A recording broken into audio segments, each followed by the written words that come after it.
మాది పాలమూరు రంగారెడ్డి జిల్లా. దాంట్లో ఊరు పోయింది సార్ ప్రాజెక్ట్ కింద. మాది బండరాయపాకుల వనపర్తి జిల్లా, రేవెల్లి మండలం. అయితే మాకు డబ్బులు వచ్చినాయి. డబ్బులు వస్తే ఊరు పోయి ఈ ఫైనాన్స్ బాధితులు ఈ సాయిబాబా కోంట ఆయన హుసేన్ అనే గుమ్మస్తని పంపించి మేము అందులో బ్యాంకులో పెట్టుకుంటే పైసలు ఆయన పంపించి తీసుకొని మాకు మాటలు చెప్పి నెలకు 20,000 వస్తాయి అని చెప్పాడు సార్.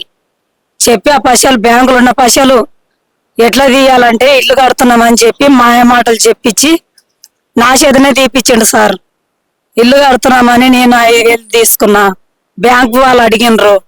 అడిగితే అంట్లో పెడుతున్నామంటే పెట్టనియరేమో మాకు తెలియదు కాబట్టి ఎట్ట చెప్పమంటే అట్ట చెప్పి ఆ బ్యాంకుల నుంచి తెచ్చి మేము ఇచ్చినాం సార్. ఇస్తే మొత్తం తీసుకున్నాడు అమౌంట్ 13 లక్షలు తీసుకున్నాడు.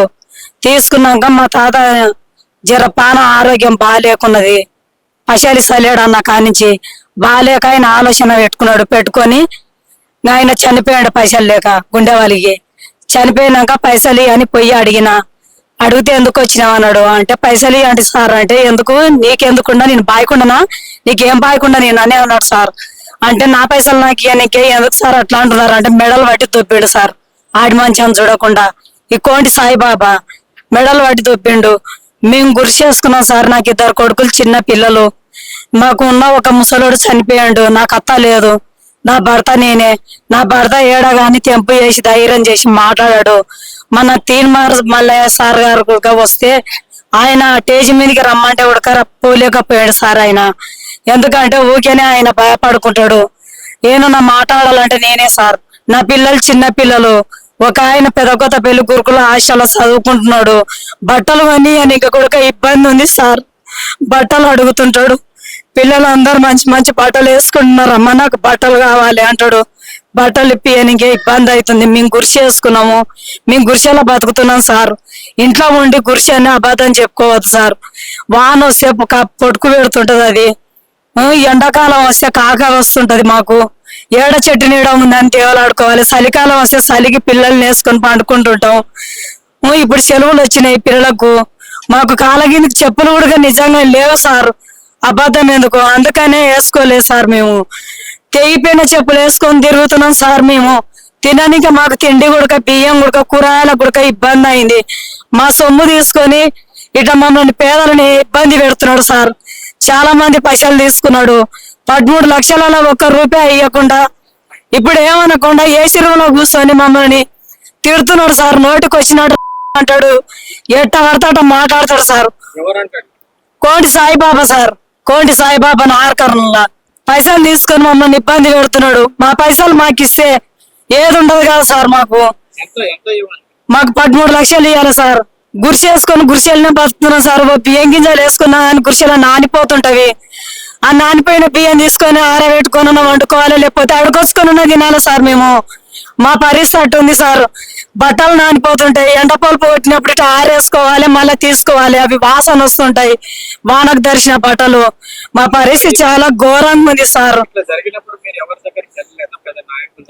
అడిగినరు సార్. పోలీస్ కేసులు పెట్టినరు. అందరి దగ్గరకు పోయారు. నేను ఫస్ట్ టైం సార్ ఇట్లా మైక్ పట్టుకొని మాట్లాడటం. ఈ హైదరాబాద్ వరకు నాకు తెలియదు సార్. ఈ కోంటి సాయిబాబా నుంచి ఇక్కడ వచ్చినాం సార్. మేము రాత్రి నిద్ర లేదు. నిన్న వచ్చినాము. గుడ్డిగలు అరుస్తున్నాయి. అసలు దేవునికి చెప్పుకుంటున్నాం మా బాధలు.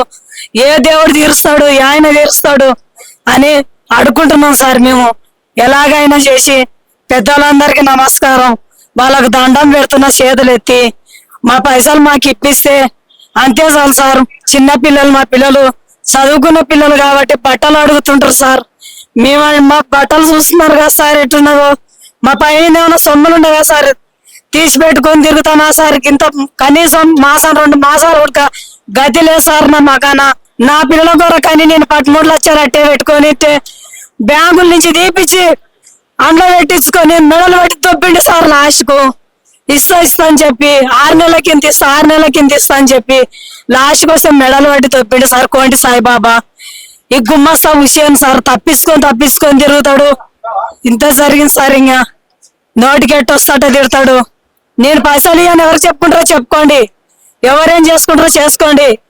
నీకు బాగుండా శ్రావ్యాలు అంటారు సార్. ఆ బూతులు విన్నప్పుడు దిగా సార్. ఇంకా మెడల్ లేచి అద్దం ఉంటుందా అతని నుంచి సైడ్ నుంచి వస్తాడు, మెడల్ వాడి కిందికి పడతారా మనుషులన్నీ కూడా చూడడు సార్. దొబ్బుతాడు కిందికి. నాడని సంపానికైనా సిద్ధమే, మేము పర్సన్నికైనా సిద్ధమే, పొడిపించుకోనికైనా సిద్ధమే. ఏం చేస్తారు మీరు? గరీబ్ బోల్ అంటారు సార్. మా పైసలు మాకు ఇస్తే అంతే చాలు సార్.